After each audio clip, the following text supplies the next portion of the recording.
My name is Jessica Tanner. I'm a staff person here at Hilltop House. And in my personal life, I'm able to compost and recycle, but I wanted to do more. And so I thought, why not start a compost project at work? And there were already staff people here supportive of the idea. So I contacted Cindy Sterling. She came in, she walked us through, she took a look at our trash to get a sense of what we're throwing away. She gave us some ideas of how to set up the bins. And then I created these posters. I just went to Google Images and grabbed pictures of the things that we throw away on a daily basis.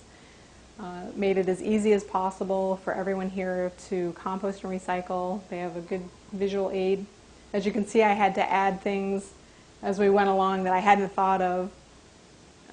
So I just tacked on the physical objects to help people out. So after probably a week or two of education, answering a lot of questions, people were feeling comfortable with composting and recycling, and it's been running smoothly. Occasionally, I might find a piece of plastic in the compost, but in general, it's going really well. Hi, I'm Cindy Sterling, and I'm the Program Director for Windham Solid Waste Management District. I am the person that you would call if your business or institution are interested in composting. The composting program that I hope to manage is called Project COW, Commercial Organic Waste Composting, and it is a great opportunity for any large, small, commercial entity to reduce their waste stream. What I would do for you if you are a business or school interested in taking part in Project COW is I would help you figure out the amount of compostable waste that you would have on site, how to sort and separate this waste, and to lead you through the steps that you will need to take to make it a successful program. We also have education material that you are more than welcome to just use as we have designed, or we can help you figure out how to design the program for your personal needs. After that, it is all up to you and your hauler. This program is very important to have a private hauler take part.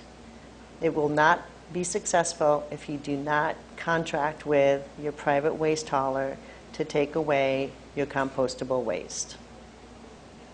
If you're interested in partaking in Project COW, first step would be to call me at the Windham Solid Waste District at 257-0272, extension 111.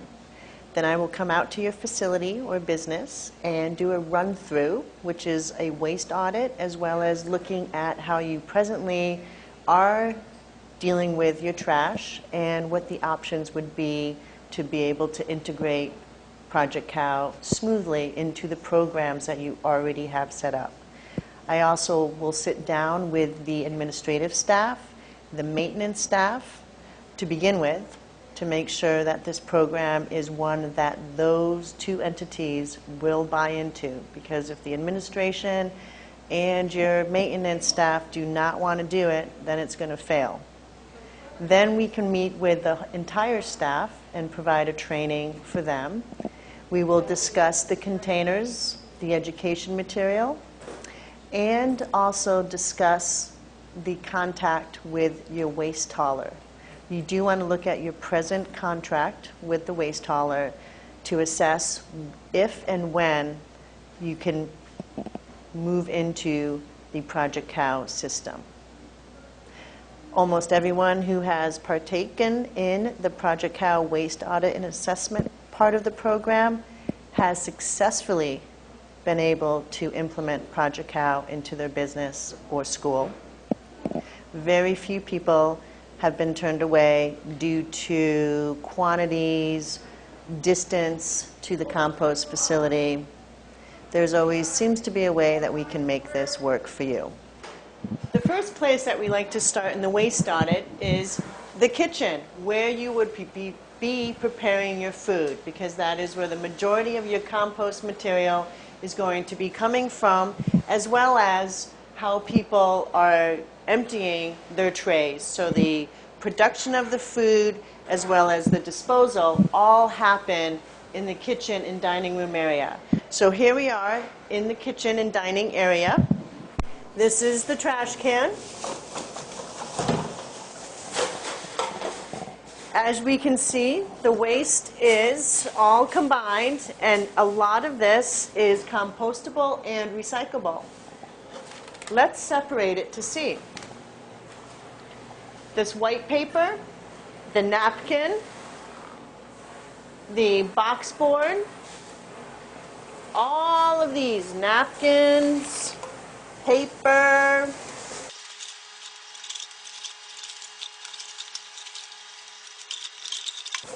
Now, in this particular trash bill, being in the more public area of where people would dispose of their food and get their tea goods, you don't really get to see too much of the wonderful food waste that may be in here if they had scraped the trays and put them in this trash can. What we do have here are just a few little crackers. What you do see, though, are much paper, the napkins, the box board. Now, this material here could be basic recyclable material as well. So rather than putting into the compost stream, which is fine to do if it's more convenient for you, you could put it in the recycling stream. As far as the composting stream goes, we actually do like to have a good percentage of this material, the napkins, the tissues, even, soiled paper. I mean, again, this could be in the recycling stream, but if it's more convenient to be here, that is fine, because this allows us to add carbon to the compost mix, whereas the nitrogen is your food waste. And a lot of times people are heavy on the nitrogen side, and we really do need the carbon to make a good compost. The remaining of this material, what is recyclable? So as you can see, we have the bottle with the neck, another bottle with the neck. In the Wyndham Solid Waste District, we do take these cups now. We will accept all plastics, 1 through 7, that come from a beverage, food, or soap product. We do not want your plastic dishware. We don't want your plastic serving bowls. We don't want any plastic toys, just anything that has to do with food, beverage, soap products. These cups are a huge recyclable material.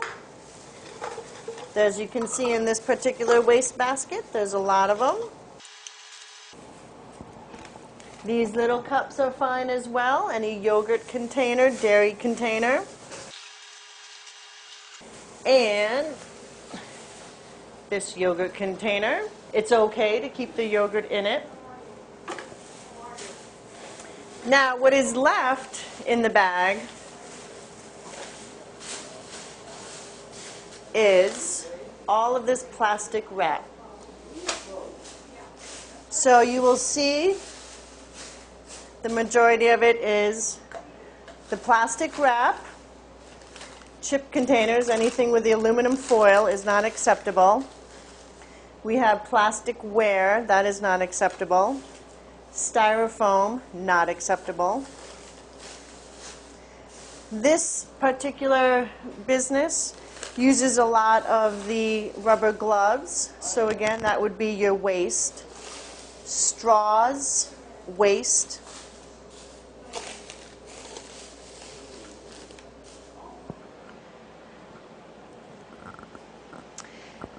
In looking at this being one trash bag, you now have 3 different parts of your trash.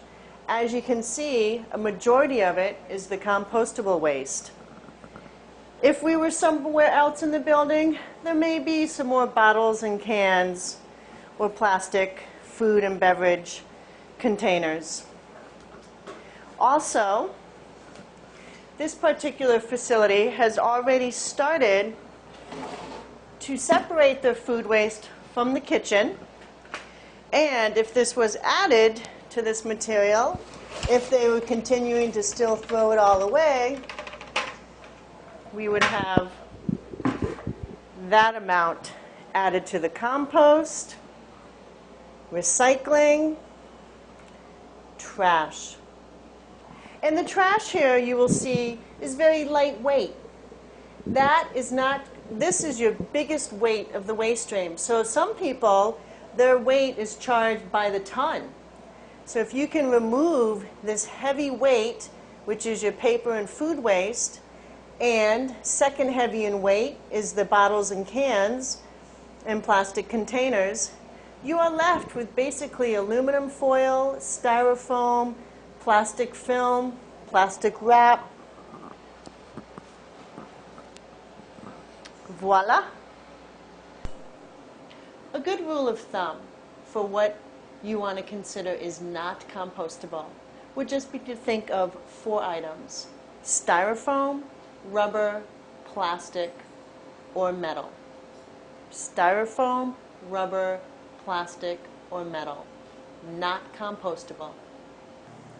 Another wonderful item about Project Cow is the fact that you won't need to use your garbage disposal anymore. Now, we do have some people that use the garbage disposal just to wash out the buckets that they collect the food waste in. But by not using your garbage disposal, you are not putting pressure on the wastewater treatment system that is in your town or on your own personal sewage system. Grease is another option. Now, we do say that we will accept grease in the Project Cow, except the quantities are an issue. You have to remember, if you have grease, it needs to be able to get soaked up by the cardboard, the paper waste, the carbon that you have in your container.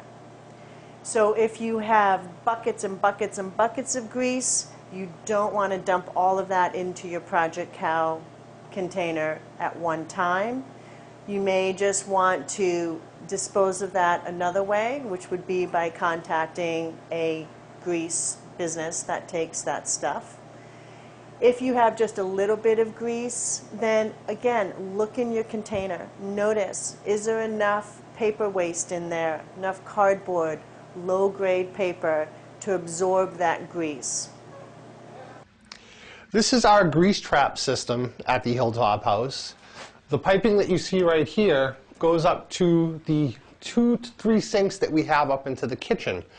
One of the sinks, the main sink, has a garbage disposal unit on it. Before our composting took place at the Hilltop House, pretty much all of our food scraps got sent down the drain. This tank right here is what's called a grease trap in itself. And what the grease trap consists of is water flows through, can only get to a certain height, and the grease gets trapped in between these 2 baffles. Water has a chance to flow underneath and go through the black pipe down to the main drain, but the grease gets stuck up on top. And what's really amazing is I haven't cleaned this out in approximately 2 months. And as you can see, the amount of grease sitting up on top of the water is not even 1/8 of an inch thick. It's not the prettiest thing in the world, but it could be a lot worse, because when food is constantly being put down the drains, when I first started, this was chock full all the way to the bottom with grease, including this and down to here. And even discussing it with the drain cleaning company that came and cleaned it out, they said not putting food down there is going to pretty much eliminate any professional cleaning of this grease trap system. So it's easier to maintain for myself or anybody else that has to do it. And again, it's just nice to know that even the grease here technically gets back into the food system and gets composted, because of the microbial action will actually break all this down in the right environments when it's being composted. Hello, my name is Anna Cohen, and I am the chef manager here at Hilltop House. I work for a food service called Fitzvote and Associates, and they believe that all of their accounts should be as environmentally friendly as possible, so we are all working towards that goal. I was very excited when approached about composting here at Hilltop House. We were already recycling, and I knew that wasn't enough. After being in the restaurant business and food service for quite a few years, I've seen a lot of items get dumped into the garbage, into into the garbage disposal, things that aren't ever recycled. And so it was my goal to make sure that we recycled as much as possible, and composting was just icing on the cake. We here have been able to reduce our garbage in the kitchen by about 80%, I would say. I've also been encouraged so much that I am doing the same at home now. I am the food police. I go through the garbage and make sure that everything's in its right place, and we actually bring it to Ferry Road, where the cow program has a container there that we can use ourselves. And so at home we face the same challenges of how to dispose of it, where to keep it while we are, we're not going to dump it every day into a dumpster. So we have a big barrel in our garage that we line with plastic, and that's always not my choice of lining it, but until something better comes up, that's what we use. And we have reduced our garbage at home to about half a bag a week, which is incredible for 3 people. I think it's great, and I think the future of Brattleboro is that, I hope, is that we will be able to have people that come and pick up our compost curbside. I think that many more people would participate if it was made just a little bit easier for them, especially people who don't have a vehicle to get to Ferry Road or to drive it somewhere else, or it just becomes more of a hardship to do it. And they may want to, but it's harder when you have to actually bring it somewhere. So I am hoping that it will become a curbside method of disposing of it. The compost project is not real hard to start. It takes a little bit of thought. It doesn't take a bunch of people in one operation or one business.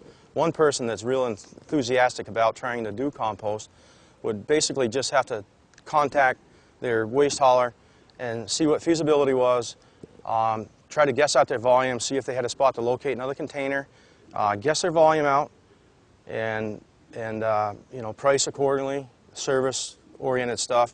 I'm sure anyone that's in the business as far as doing waste hauling that's doing the compost project is more than willing to talk to anyone about it and try to make things work for them, because all of us are doing recycling at this point, and compost is still fairly new to all of us.